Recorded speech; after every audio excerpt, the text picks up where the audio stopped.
X-Men. Get it!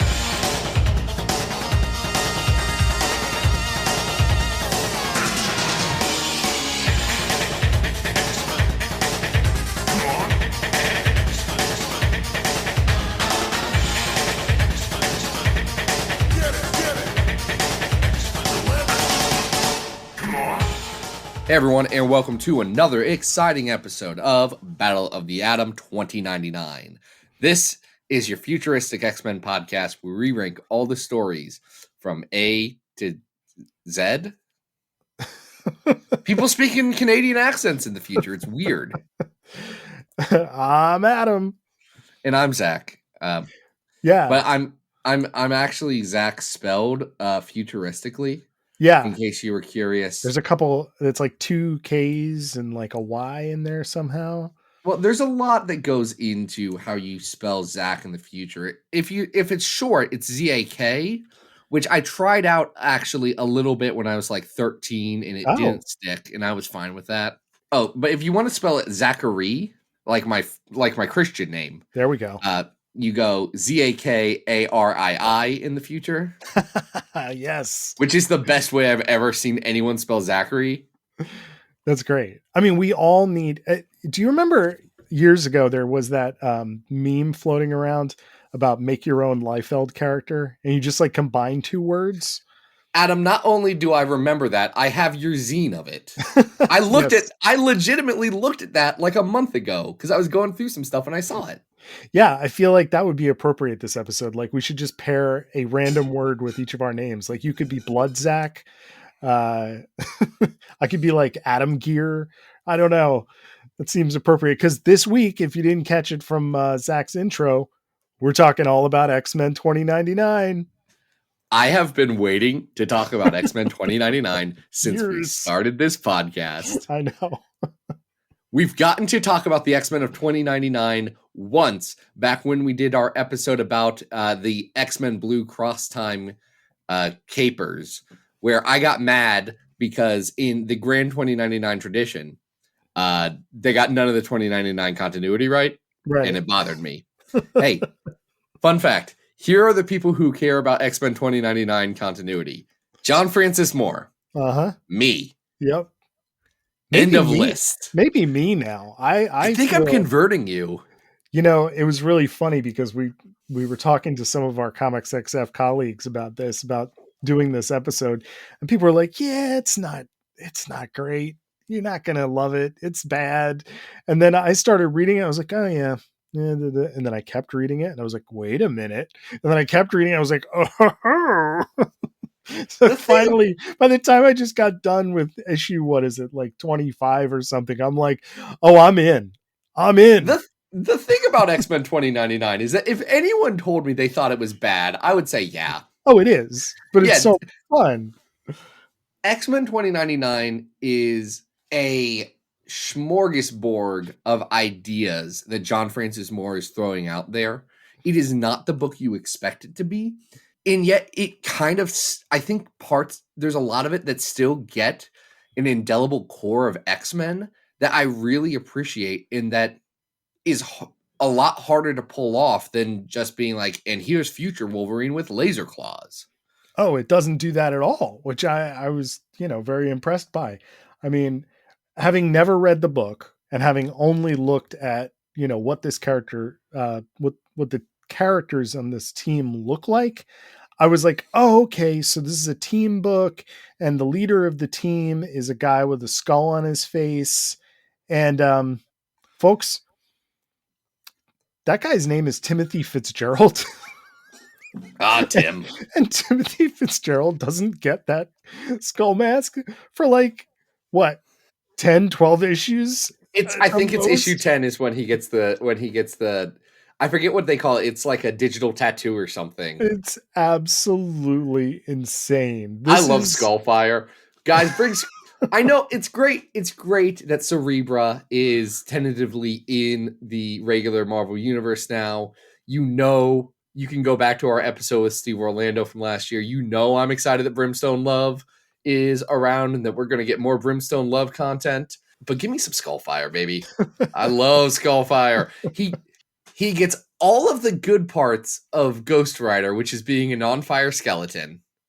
But then he's also an X-Men character. And I don't hate it like I do Vox Ignitus. Okay, so I feel like we're getting already into the meat of this. So Folks, last episode, and again, love him to death. Connor is the nicest person in terms of his podcast is very much for if you've never read X-Men. Love it, appreciate it, it's great. We're assuming that you have already looked up a picture of the X-Men of 2099, and you're just going to have to roll with us here. We're going to do our best, but you know I get excited. This is going to be fine. But we should probably say who requested this, because we're going to start with X-Men 2099 1 to 3. That's from Eric Cotton. Eric went over to patreon.com/comicsxf, dug deep down into his hearts and pocketbooks, tossed a couple of coins into our coffer, said, folks, you should talk about X-Men 2099. And you know what? We did. Eric took the 2099 challenge where we said, let us talk about X-Men 2099, please. Somebody requested, please. I think we did that a year ago, and it has finally come to fruition. Oh, not just this week. It's coming. We got a couple of episodes like this. We got some 2099 content coming. The dam has been broken, and we will be exploring a lot. But first, we must gather. Yes, and gather we shall. Let's head on over to the Nuevo Sol Arcology, where a rave is taking place. That's Zack, the first thing you need to understand about X-Men 2099. It opens with the rave scene from Matrix Reloaded. Pretty much. Maybe we should introduce the cast here, just so people who are unfamiliar with these characters have a better idea of who we're talking about. So we've already talked about Skullfire. Timothy Fitzgerald. They never call him Skullfire. His name is Timothy never call Fitzgerald. It. It's just like, hey Tim, what's up?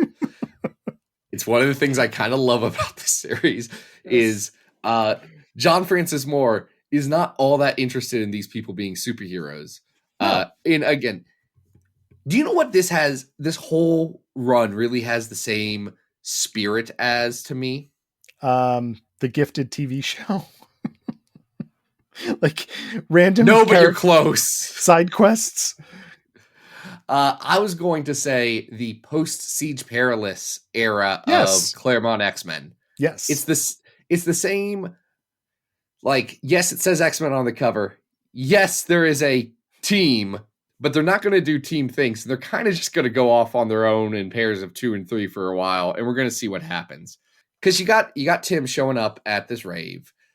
First, he meets the bouncer, Junk Pile, who is a robot? Strangely important. Junk Pile. Made up of junk. Yeah, he's a mutant robot thing. I don't know. Sure. It's weird. There's Cerebra, who is the living Cerebro. Mm-hmm. She can find me. She has Cerebro powers. Yep. Her name's Shakti. I like her. They never call her Cerebra. They don't. There's Serpentina.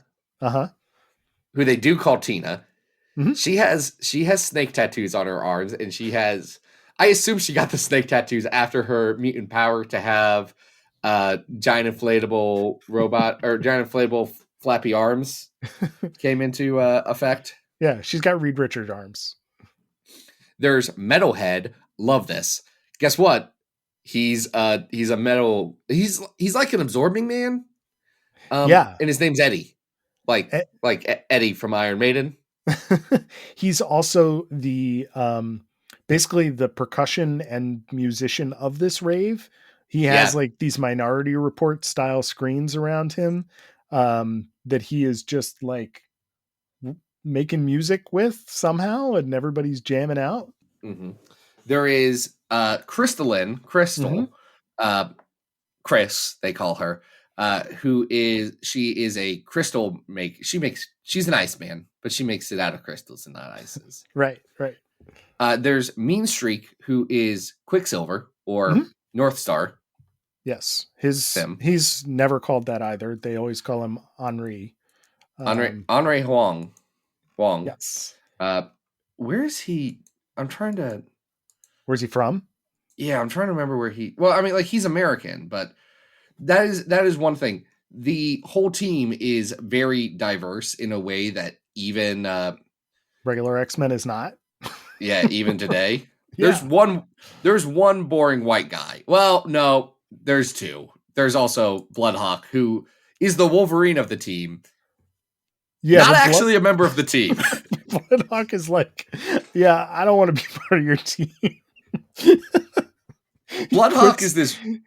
He's a weird red dude with Deadpool skin and wings. He's like an ugly red gargoyle that shows up once in a while and then just leaves. Now, the leader of the team is a character by the name of Desert Ghost. His name is Shan Shi Shan. They call him Desert Ghost? Where did they call him that? I missed that completely. They call him Desert Ghost on the trading card, Adam. Oh, okay. Because they don't say that in the book, I don't think even once. No, they call him Shan in the book the entire time. Yeah.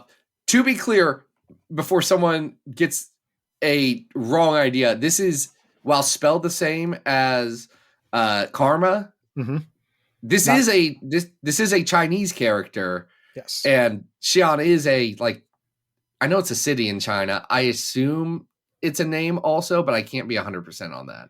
I don't know, but it's at least a word with sounds you can make in Chinese languages. It is not the same character, which is the important part. So we have He's the leader of the X-Men. Well, he is an interesting character because he is trying to put together a team of X-Men. He doesn't actually have a team. There is no team yet. And he's doing this because of the legends of Xavier and Magnus, and then the historical kind of benefactors of the X-Men. So other people in the last 100 years have tried to put together X-Men teams, most notably a character named Zhao, who comes back later in the series. We'll talk about him on a different 2099 episode. Yes. We're not talking about Master Zhao. Though, when I read this for the first time, I think Sean's speech where he talks about all of the leaders of mutant kind, you see, they say, we learned this from Xavier, we learned this from Magneto, we learned this from this, but you're like, oh, these are people on the level of Xavier and Magneto. It would be really cool to explore them. And then John Francis Moore immediately says, by Arc 3, we're going to explore one of them. We're going to do that. You're right. I like how he sets that up. Yeah. So our villains for this team is where I started to really get hooked on the book, is because what we have as their backdrop in the first arc is an evil future Las Vegas run by a family of cowboys. There's the what is the old guy's name? The Noah Singe. Yes, Singe. Noah Singe.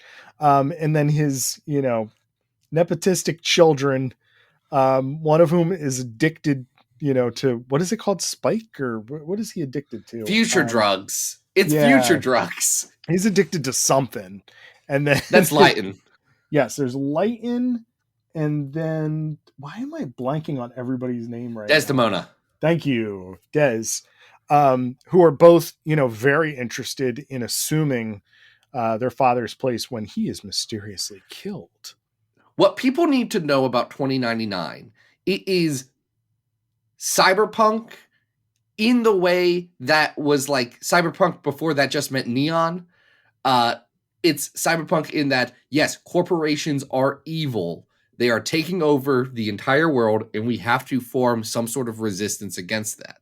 The Greater Nevada Syndicate is part casino, part drug runners, part general gangsters, but they're all above board because they are a corporation. And in the world of 2099, most famously with Alchemex in the Spider-Man stuff, but it's a constant through line in everything in 2099, corporations have caused the destruction of the world and everything that's good in it because of their unfettered capitalism. Yeah, it's very anti-capitalist. It's very pro-environment, right? Very pro-environment. Like, I know that the ozone layer was a big deal at the time, but it feels like it took a bit for the rest of the world to catch up with this environmentally, sustainable thoughts. Yeah. I think the other thing worth noting about this entire universe is that things are very tightly knit. So characters will disappear, and then you'll see a little editor's note like, go follow Bloodhawk and Spider-Man 2099. And then, oh, this is happening because Doom 2099 did this in his book. And then We're getting to that. Yeah. We cannot do the prestige of Doom 2099 for those who do not know what the deal of Doom 2099 is. There's just a lot of crossover, like things are happening because this is definitely a shared universe. Anyway, so while Sean... and that shared universe, I want to be clear, that's all coming from Joey Cabaret, who is the editor on all of these 2099 books, had a very specific vision for them. Yeah, that's pretty clear. So at the end of the first issue, Sean has an assassination attempt against him. And he is barely rescued by Timmy Fitzgerald. And, they think they're going to save him. Sean kind of like pulls himself into kind of a red, almost like a phoenix cocoon of some kind, while the rest of the X-Men realize that Junk Pile is the one who betrayed them. And he's a traitor. Is working with the Singe family, who is, again, still trying to figure out who is in succession to their father after his death, which that alone is an interesting part of the story. And I really like. Why is this the first X-Men comic you're telling in your new future X-Men book? I don't understand it, but I love it. Yeah. So at the end of, well, unfortunately, Junk Pile does fridge one of the X-Men. Okay. The cover to number 3 makes me laugh so hard because like X-Men 2099 was promoted, like they had a lot of material about it, and they say one of these characters will die. And if you look at the cover of the first issue, or if you look at the quarter box of the second issue, or if you look at any of the marketing material, you can look and say, okay, who's been introduced? Well, Junk Pile's not on there, but Junk Pile's a bad guy. And hey, Serpentina, I'm really sorry, but you're not making it. Right. You're not in the 2-page pinup spread in the first issue. That pinup rules, by the way. That Ron Lim pinup. Can I tell you a fun story about that? I would love to hear a fun story about this Ron Lim pinup. Okay, so the pinup appears in the middle of 2 pages where Henri and I think it's Crystal are breaking in to the Las Vegas casino. And I really thought that the team burst through the wall. That rules. And then I flipped the page and I was like, wait, this doesn't make sense. That just looked like Henri passed them. Oh, it's a pinup. Oh, okay. See, I've recognized that pinup ever since I saw it and obsessed over it in my DK's Ultimate Guide to the X-Men. Where I said, oh yes, X-Men 2099. They seem like they're an important deal. Yeah, so unfortunately, Junk Pile does kill Serpentina. He breaks one of Bloodhawk's wings, but Sean is able to come out of his cocoon, and now he has 2 hands. One hand. He has a secondary mutation. Yes, one hand. Because he used to have a destructive touch, which is why they thought that he killed Noah Singe. Hey, it turns out Noah's crappy son killed him. Who saw that twist coming? Yes. But now Sean has a golden hand, which will heal people. So he heals Bloodhawk's wing, and Bloodhawk immediately is like, yeah, I'm out. Peace. I don't want to do this. I have to go. Bloodhawk's like Wolverine. If Wolverine was Greenzo from 30 Rock. And the fact that, Adam, you understand that fills me with such joy. That was David Schwimmer's environmentally friendly and corporation friendly character on 30 Rock, who did turn into a environmental anarchist within 5 minutes of having attention. It's beautiful. Al Gore's in that episode. It's a weird one. Want to see a weird relic of 2007? It's there, baby. I gotta go back and watch that show at some point. I just rewatched 30 Rock. We just actually finished it last night.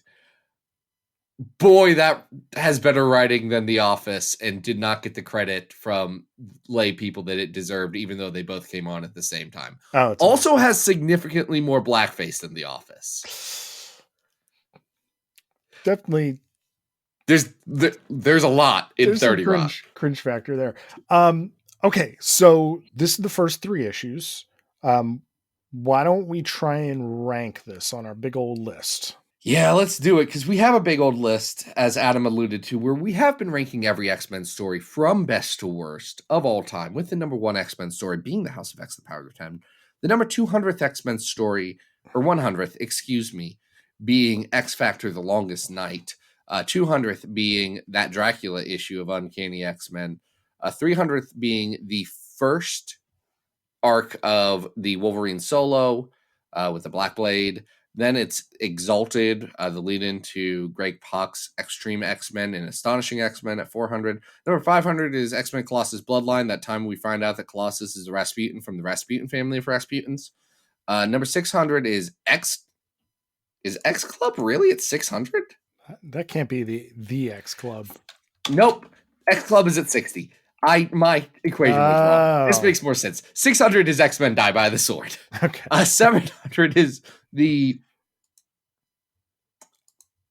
Hey, I didn't... my equation was wrong again. 700 is the Shatterstar Saga. Again, this makes way more sense now. And our bottom story, the 738th best X-Men story, is the Draco. It's also the worst X-Men story. All right, so I think this is... I'm around 400 right now, and I'm curious whether this is a 300 or a 400 story. Because here's the thing about this: this is interesting, and I don't know that it's good, but it has hooked me. And as I continue to read this book, I think I will rank other arcs maybe a little bit. I don't know if I'll rank them higher or around the same, but I want to give this credit for actually being pretty engaging when I didn't. There are so many ideas that John Francis Moore throws in here. He has like mutants should be a community as his opening thesis. Yeah. Like he does a lot with it. He has a lot of thoughts. Are they all well executed? Oh, heavens, no.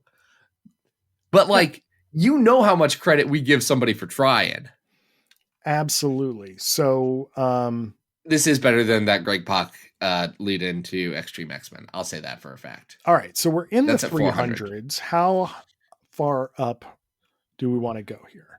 If I was a stinker, Adam, if I was a stinker, I'd say we should put it at 299, but I know that's wrong. Oh, that's funny.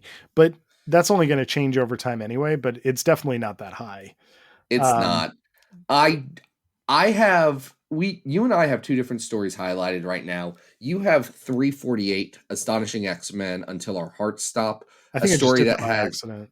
Well, I think that's better than this in terms of the overall writing. I think is better, even though that art is atrocious. I have Ambient Magnetic Fields from New X-Men 132 highlighted. Mm-hmm. I think that is probably better overall than this. Okay. Yeah, I think we're in the right part of the list. I think we're better than Dark Reign, the list Wolverine number 1 at 370. Is this as good as 368, that arc of Weapon X with Sabretooth in charge? No, because that's when Sabretooth gets a baby tiger.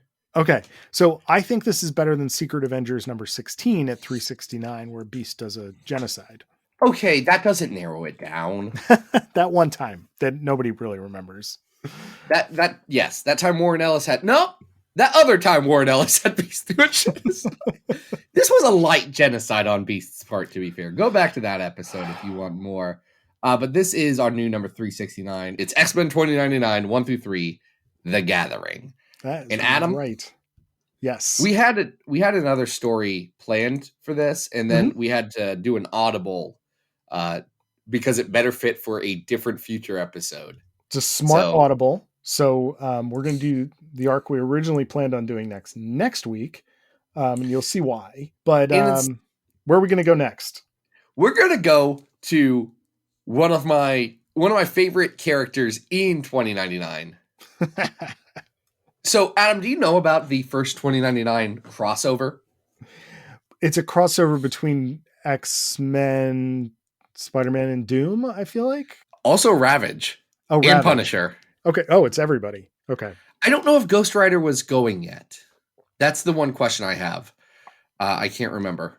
If Ghost Rider 2099, where Ghost Rider was a computer virus. Jeez, 2099 rules. It's amazing.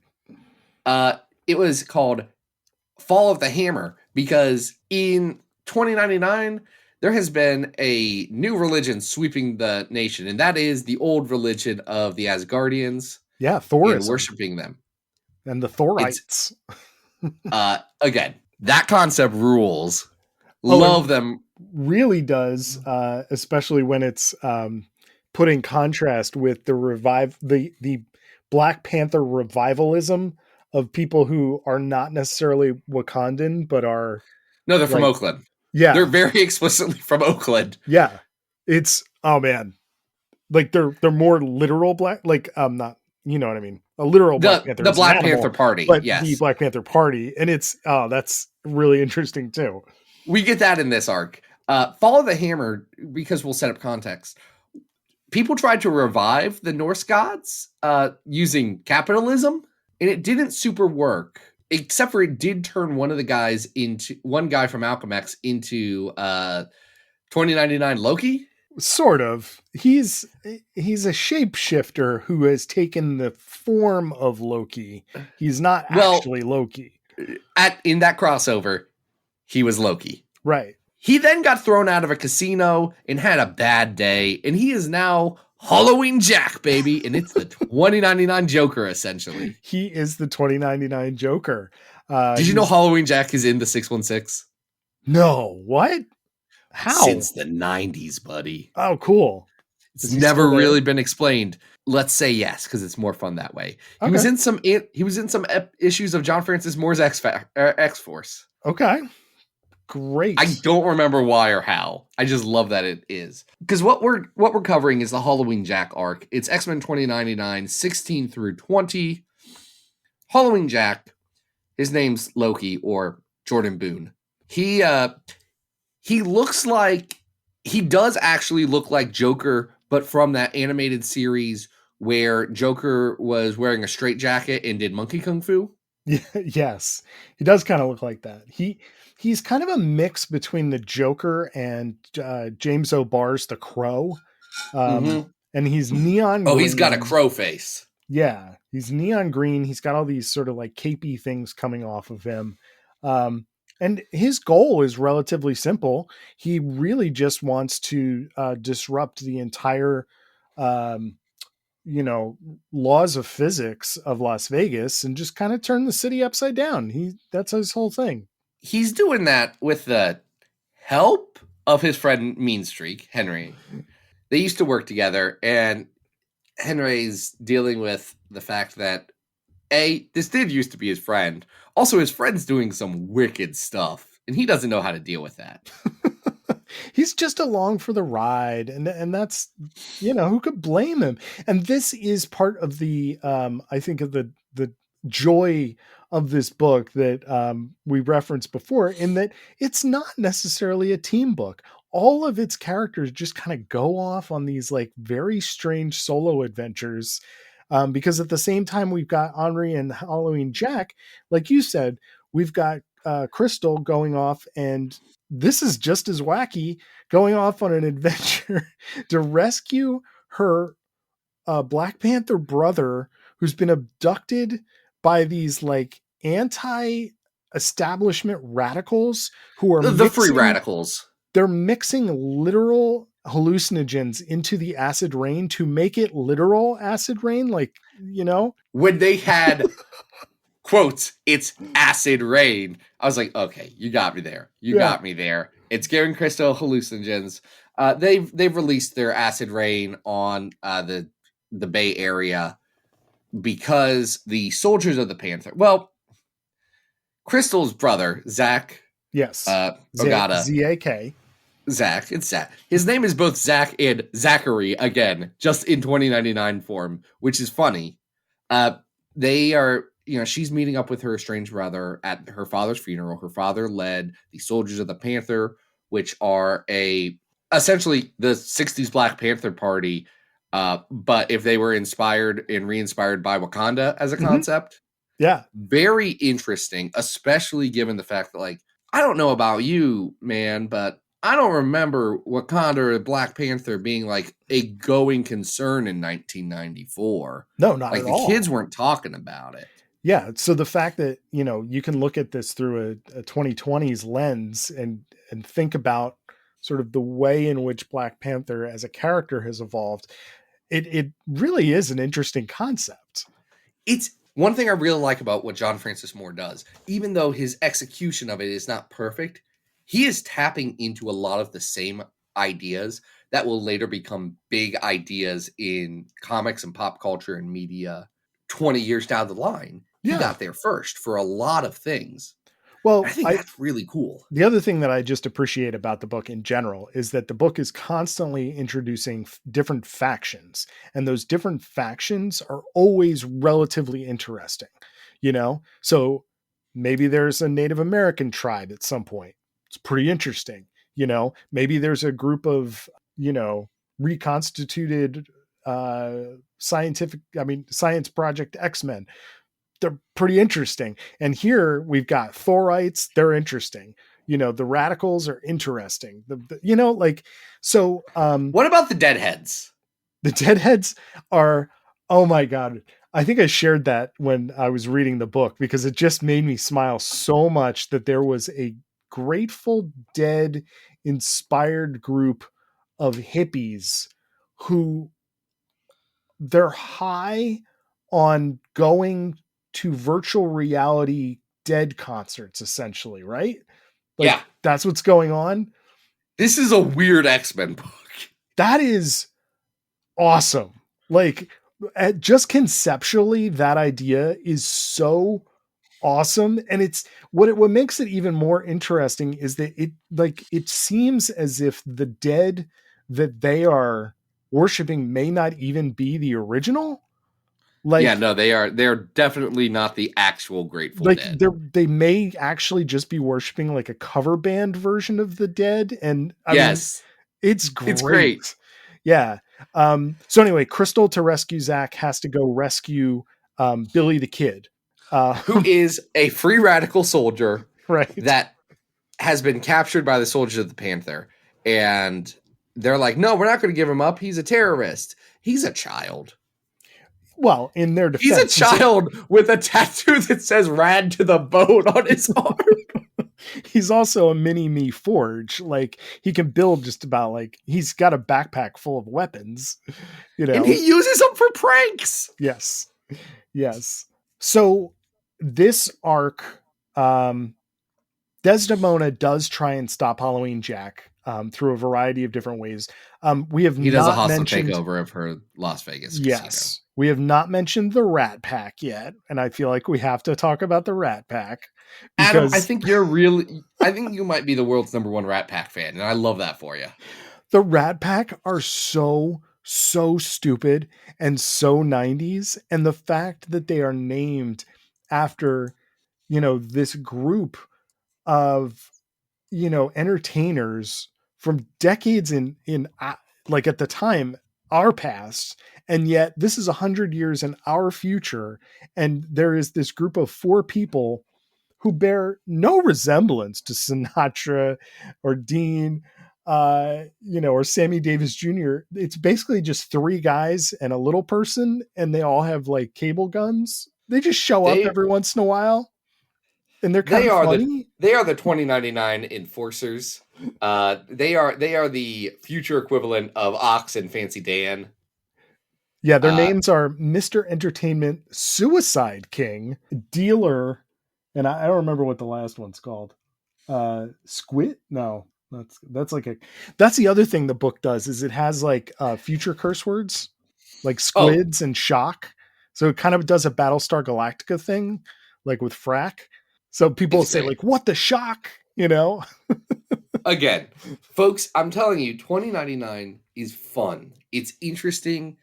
I think this might be my favorite arc that we are going to talk about today. I love the idea of the Soldiers of the Panther and the Free Radicals and this weird factionalism that just builds up the world of 2099. You get Yes. the idea that there is not really any constants or normal. People have found their groups and they're just trying to get by.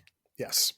If there is an issue with this, I think part of the issue is this arc doesn't have a super strong ending. Well, this goes directly into the next arc, which we're going to talk about in a second, which you would think that the arc would end with Halloween Jack kicking on his reality disrupting machine, which is called the Unreality something or other.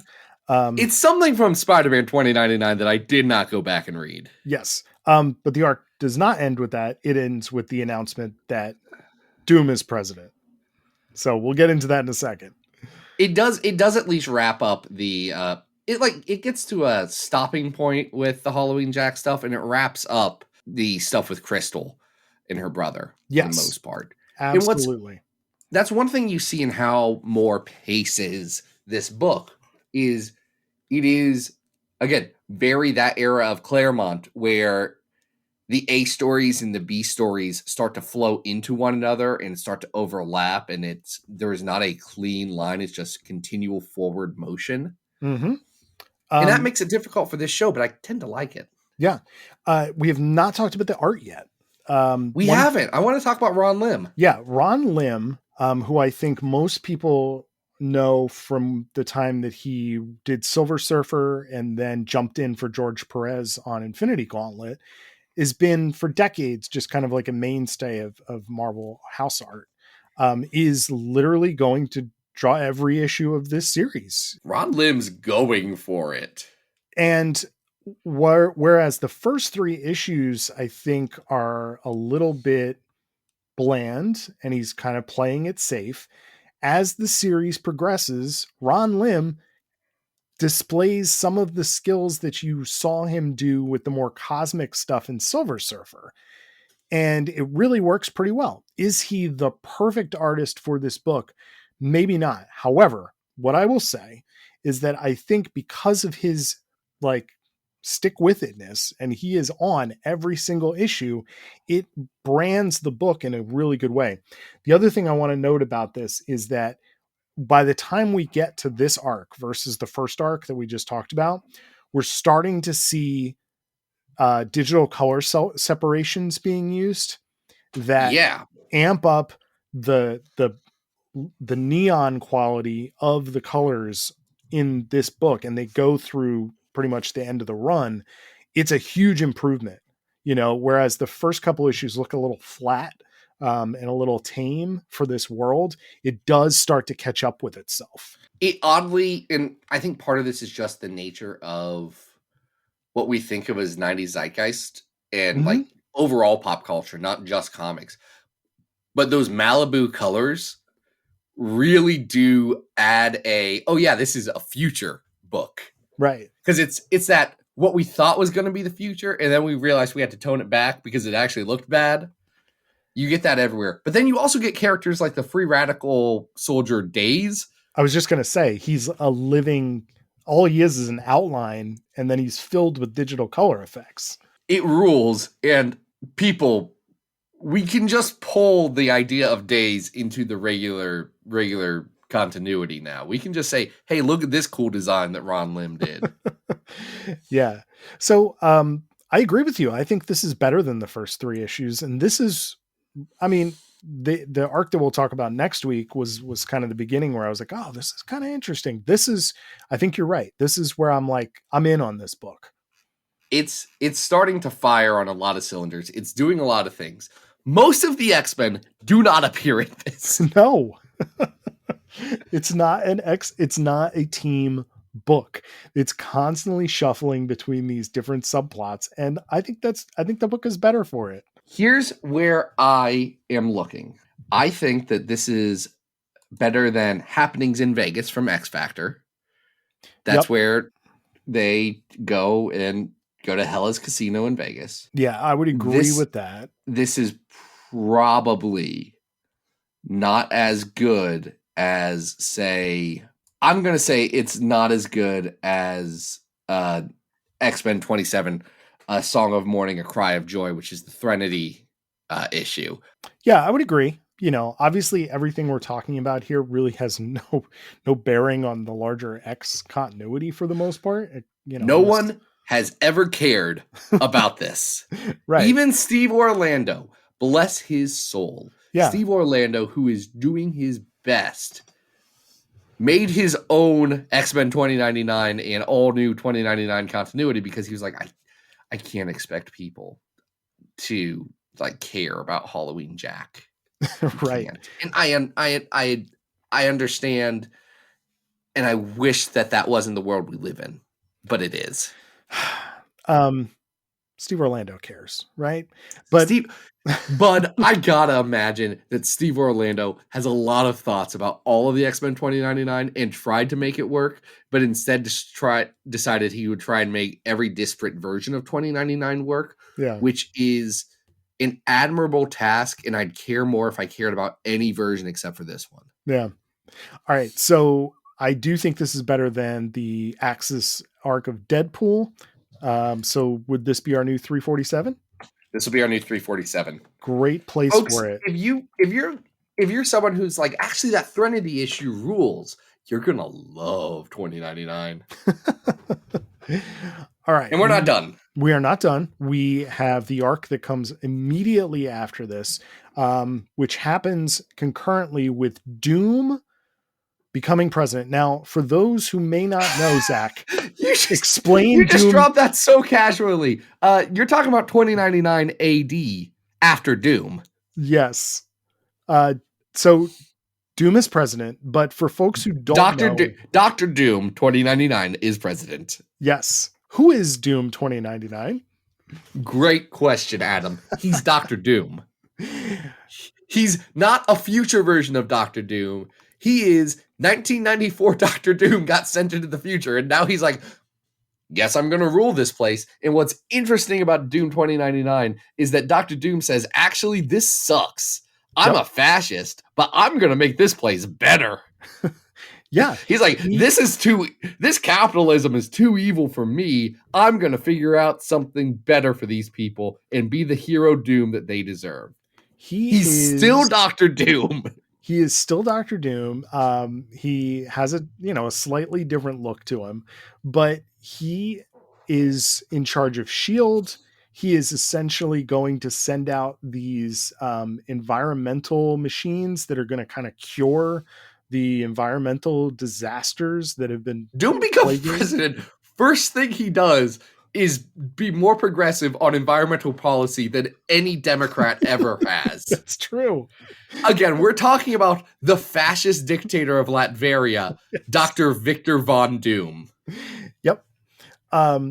So that's all happening in the background. He deputizes a junk pile, who I think we thought was dead, but is not dead.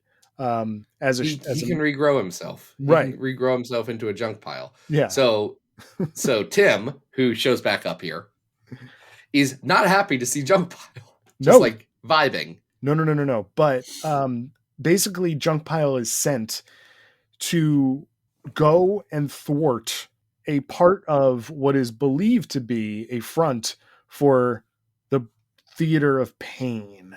Now we haven't talked about the Theater of Pain. Yes, the Theater of Pain, run by Brimstone Love and a small cadre of villains. What is the Theater of Pain, Zach? The Theater of Pain is, the Hellfire Club? I do. This is like, what if the entire point of the Hellfire Club was the S&M stuff? Yeah, mainly it's the sadism part. Some love from Steve Orlando's Marauders. Yeah, so essentially they have a huge audience of very, very rich people that just love watching sadism. And so they plug all of these like poor hapless people into these misery machines, if you will, and turn it up to 11. It's crazy. Like It's Brimstone Love, for people who didn't read the Marauders annual and don't know what he looks like, he basically looks like Tim Curry from Legend. He has the giant demon horns sticking out of the side of his head that are like 12 feet long and a giant cape. That's basically what he is. I love Brimstone Love. Oh, What a like listen. You look at him and you know what he's about immediately. Oh, he's a devil man. right. He's the devil. So there has been for the Theater of Pain a long running subplot about Sean joining the Theater of Pain. Right. And is he actually undercover? What's happening here? It turns out he's just kind of like, whether because he got messed up or what, he is just joining the Theater of Pain to do their evil plots. Yes. He, in an arc that we'll cover next week, it's revealed that he has a second kind of evil personality and that he bounces between these two. And when we see him here, he is most definitely in his evil persona, and essentially trying to join the Theater of Pain so that he can take it over. And now all of these he thinks Brimstone Love is too kind and progressive. Right. He likes the power. He wants the power. Again, this is a very horny concept.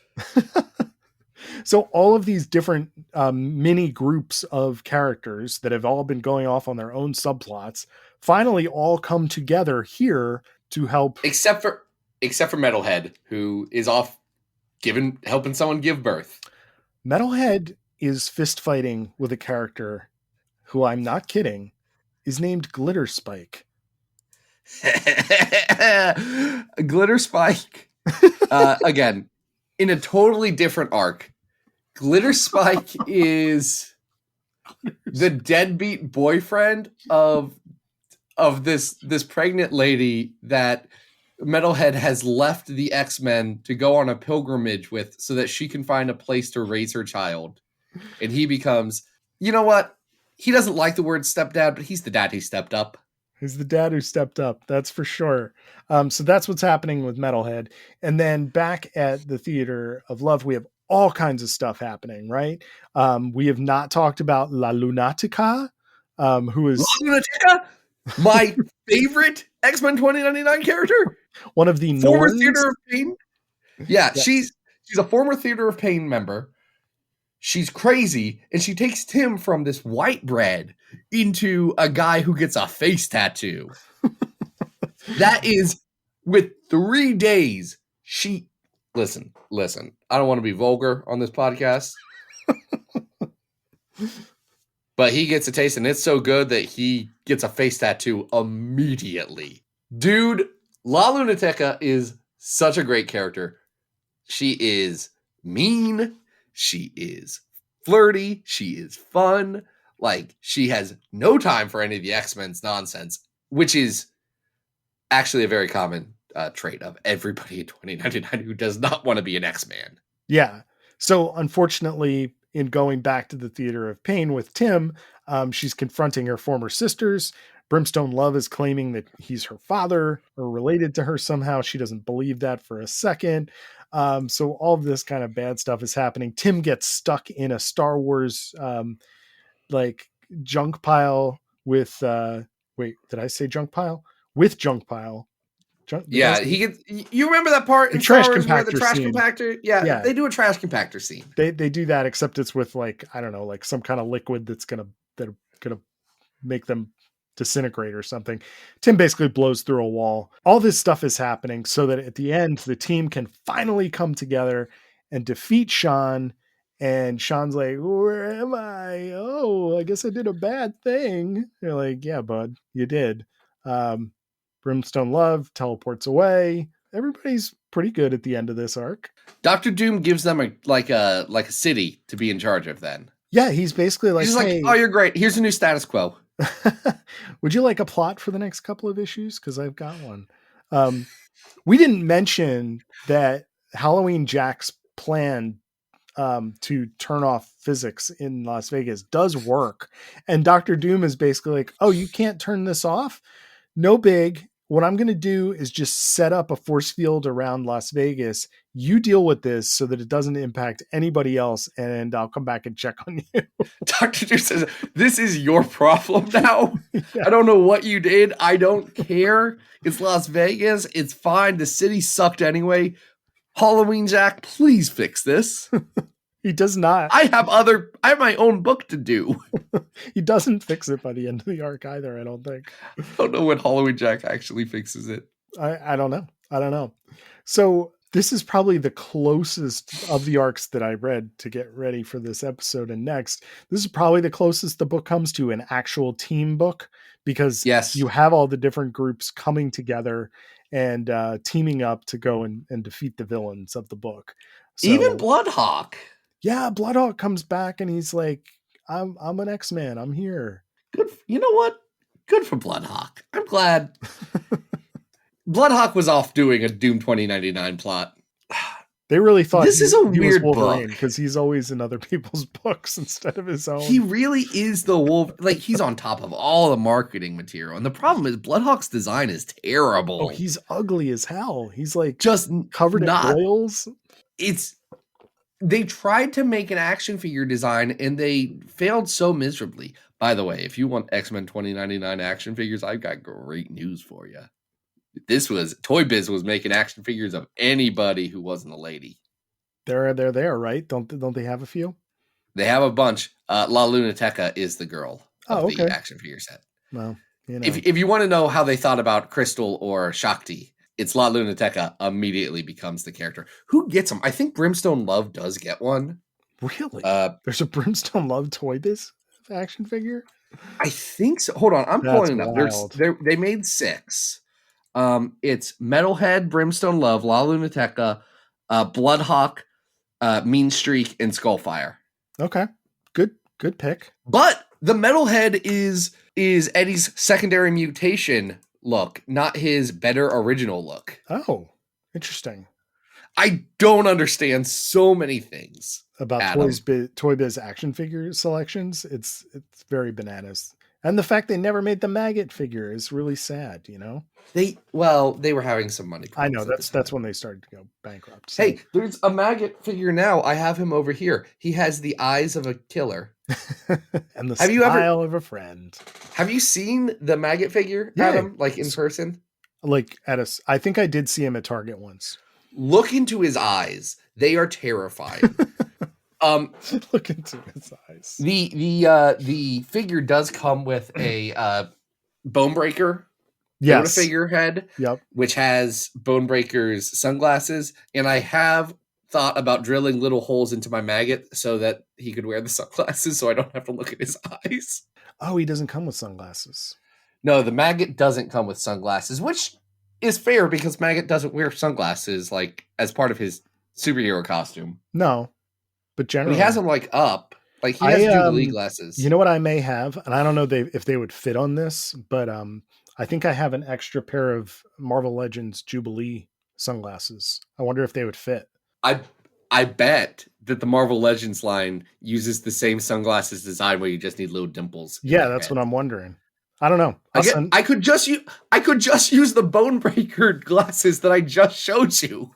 Yeah, but then do they come off? Yeah, they come off. It's the same thing. Okay, all right. Then I'm not mailing you these pink sunglasses. Adam, I bet you they're the same glasses, just in black instead of pink. Probably. I have worked with enough injection molding devices in my time to tell you that's probably what they did. Yeah. All right. So I don't know if this is as good as the Halloween Jack arc, just in terms of. I don't think it is. But it's definitely better than the first arc. Is this better than Colossus God's Country? No, I don't. That's at 359. I also don't think this is as good as Trial of Gambit at 360. Well, wait, you don't think this is as good as Trial of Gambit? I mean, it's about the same. I think we are in the right part of the list. Yeah. I think this is better than Spider-Man and the X-Men 4-5, which is about the Venom Brood. I agree. Mm-hmm. I like this better than Amazing Nightcrawler. I like it better too. And I think this is probably better than the Uncanny arc with the Sidrian Hunters and the Starjammers. What do you think? I think that It's my podcast and your podcast. And if we want to make this our new number 361, no one can stop us. Nice. Folks, it already happened. We recorded this days ago before you got mad at us. No one's mad at us for putting X-Men 2099 in the lower half of the 300s. Come on. Adam, my friend Adam, who I am recognizing is Adam with my voice, so people know that I'm Zack and you're Adam.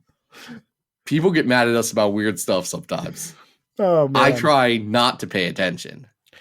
I don't know about anybody getting mad at us. Who could get mad at us? No, we're adorable. Us lovable scamps. Yeah, we're adorable. X-Men 2099 is adorable. You know, it's great. Or it's, I don't know. Bloodhawk's not, but Bloodhawk is not an attractive man. And I don't find too many men attractive. Bloodhawk's not making me reconsider my sexual preferences. Listen, Zack, I know that you can tell a handsome man when you see one, and Bloodhawk ain't one. So Bloodhawk, even when he turns into his human form, he's just like a weird looking dude. He's just kind of like a bald G.I. Joe action figure. He's just like, man. Of all the characters to get stupefied by, that is. There are so many other weird things that happen in this book. For us to get hung up on the red gargoyle looking guy is kind of funny. You know, I bet we could figure out what John Francis Moore is up to these days and talk to him at length about X-Men 2099. Sure. I bet he would love it. I would get a kick out of that. So again, who do we have to thank for a great episode here? Eric Cotton. Thank you, Eric. Do the stuff I said at the start of the episode. It helps keep Comics XF going. Helps me and Adam have an excuse to talk to each other every week. Yeah. Because we both thrive on structure. So this is great. Man, Adam, imagine if we just like called each other to talk about comics we read instead of without sharing it with anybody. It's just a text. What if we just didn't hit record and it was just like, hey, we're hanging out. We're friends, Adam. We could just call each other. It's been 6 years. Something like fairly psychopathic about us like doing an hour-long presentation that we then didn't share with anyone. And yet we've done it before. Hey, it happens more than you'd think. But yeah, I'm looking forward to looking at more X-Men 2099, bud. What do you got going on, Adam? What's new in your neck of the woods? Anything the folks need to know about? No. You guys can always head over to Instagram, adam.rec, if you want to just kind of see what's going on. And what do we got going on next week, Zack? Next week, we're talking about times that the X-Men had to fight versions of the original 5 X-Men. We're getting weirdly specific. Yeah. This is going to be a fun one. I love when our episodes are difficult for us to find 3 stories with such a specific confluence of events, and yet we are able to overcome that challenge and we find them. Yeah. It makes me happy. It makes me happy to talk about these silly things with you. We are comics detectives, if nothing else. But not Detective Comics. No. Not Detective Comics. Or just like stand-up guys who also solve crimes on the side. TM, do not steal. I'm going to pitch that to HBO Max real quick because they're the Detective Comics company now. So sure, as well as the Magnolia Joanne Gaines company. Hey, can we talk about that for 1 second? No, we're not getting on to a Chip and Joanna Gaines soapbox. The answer is I don't have to care, and neither do you. But we care about you, our great listeners, because, folks, this has been Battle of the Atom, and we hope you survived the experience.